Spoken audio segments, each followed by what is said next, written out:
Hello and welcome to another episode of My Crypto World. It's been a pretty good while since I actually did an episode of this. The reason being that we still are in ginseng season. It's kind of winding down because we've already had some frost and stuff like that, and the leaves are coming down, kind of buries it. But the reason that I've not really done the My Crypto World show is that I have been doing my computer monitor flashed off. That I've been doing a little show called Almost Live, which is when I'm out in the field looking for ginseng and looking for Bigfoot stuff. I've been bringing the raw footage home, just putting it together and throwing it out there under the title of Almost Live. There's like 7 or 8 episodes of that. And today I was actually going to go do that, but it started raining and I've been a little bit congested and stuff anyways from allergies. So I thought it might be best to stay home today. I want to give you a little update on what I've been doing, and I want to relay a couple.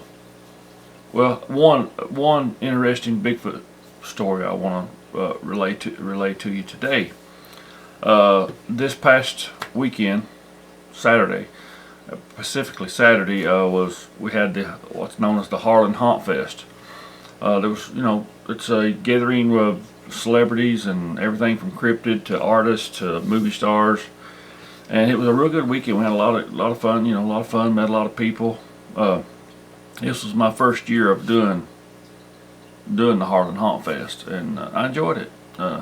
We also had the premiere of the Manzo Shepherd movie, which had a small part in that, and my colleague Tony Pelosi that was based on his research, and it's about a local murder in this area. Real interesting story. We're going to have more on that later. The DVD and stuff is available now. You can find stuff on our website about it and how to get to it. But while I was at the Haunt Fest, of course, we met a lot of people and signed a few autographs, sold a few books. But there was some people come by and told us some stories, Bigfoot stories, and UFO stories. And one specific story I want to relay to everybody today is a Bigfoot related one. But before I get into that story, let me first set it up a little bit for you. Back years ago, when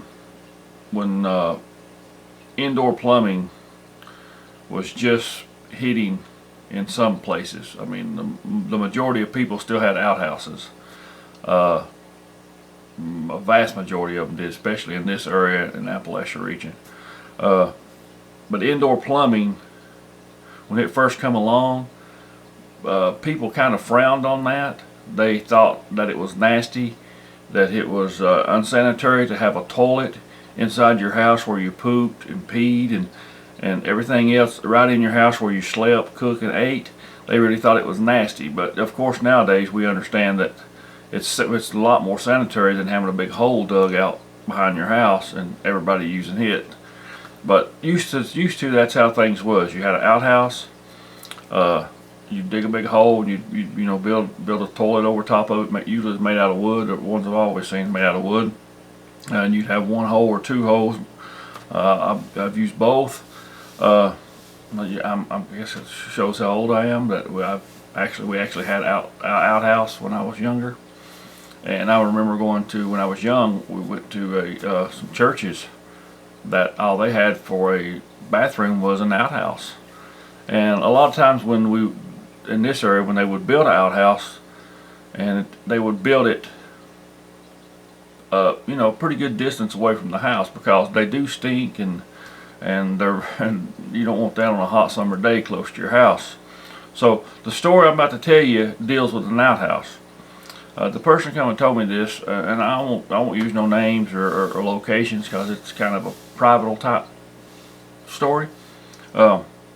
These people had an outhouse, and it was a really a long way from their house. Well, it was late at night, and one of the ladies needed to go use the bathroom, and so another person got up with them. I think they maybe it was either their mother or their grandmother got up with them, and said, well, instead of going all the way out there to the outhouse, just leave the light on and go to the edge of the porch, because all I had to do was pee. So just go to the edge of the porch there. That way you don't have to go all the way out there in the middle of the night and get dark. So that was the deal. So they turn the light on, open, leave the door open, and the lady goes out there to pee, and she squats down to pee, and she looks down, and on each side of her, I think he said on each side, or maybe just on one side, I think he said on each side of her was these two big, large, hairy feet. I take it that the Bigfoot was just barely standing in the dark, just barely out of the light. And these two big hairy feet are sitting there, you know, beside her as she squats down. And as she looks to one side, she sees a big hand reaching. I take it was going to try to scoop her up. And she screams and runs back in the house and closes the door. And it got me to thinking, that's an interesting story, I thought. I mean, it happened, I think if he hadn't told me, it was like 40, 50 years ago. But it got me to thinking about abductions. You know, we have a lot of people who go missing in national parks. And I think the vast majority of those are either where they slip and fall or animal attack. But there's some that's unexplainable. Some where no traces are ever found of them. That could possibly be attributed to Bigfoot. And this was a good story that was relayed to me that shows that Bigfoot do possibly abduct people. And this was a full-grown person. This wasn't a child. But I just want to relay that little story to you, and I think it's kind of interesting that, well, the interesting thing is that how we used to think that outhouses were more sanitary than indoor plumbing, which is kind of weird in itself nowadays, but that's the way it was. As a matter of fact, I know one person who, I know this person that when they first was wanting to put a toilet in their house, and there's no way, said that's too nasty to have a toilet in my house. And then they tell me this story about the lady using the bathroom and the Bigfoot seeing a big hand trying to scoop her up. That will make you forget about trying to pee and get in the house. That's for sure. But who knows? I would say that over the years there has been Bigfoot abductions. You know, where they have abducted children or people. I know.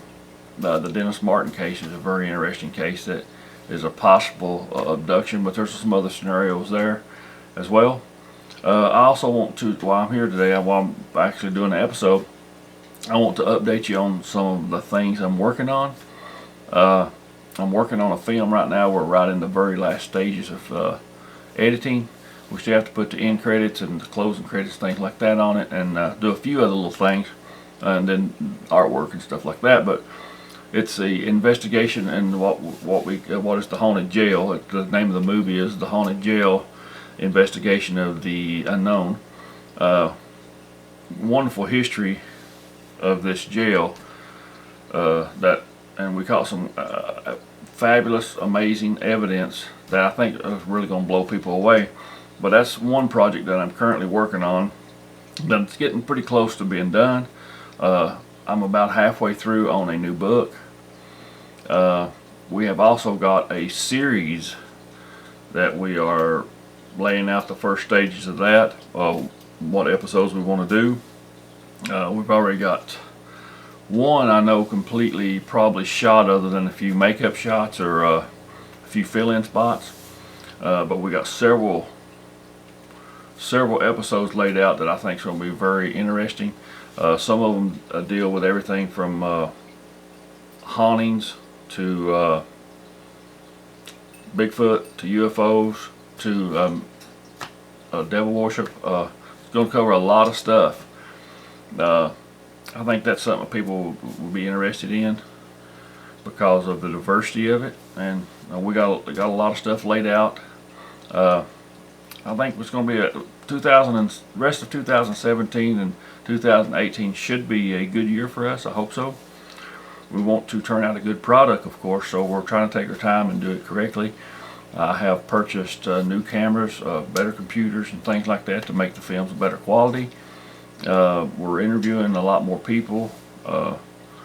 It's not just, my earlier films, a lot of them were just were mostly just me, other than like Bigfoot: The Evidence Files or Oregon Home Bigfoot, something like that. Of course, I had a lot of other people in the film, but a lot of my films were mostly just featured me because that's I mean, that's all I was really around. I didn't have a whole lot of local help to do things, but now with Tony Felosi being on our team, and with his connection, his research, and his years of investigation, it's really helping us all.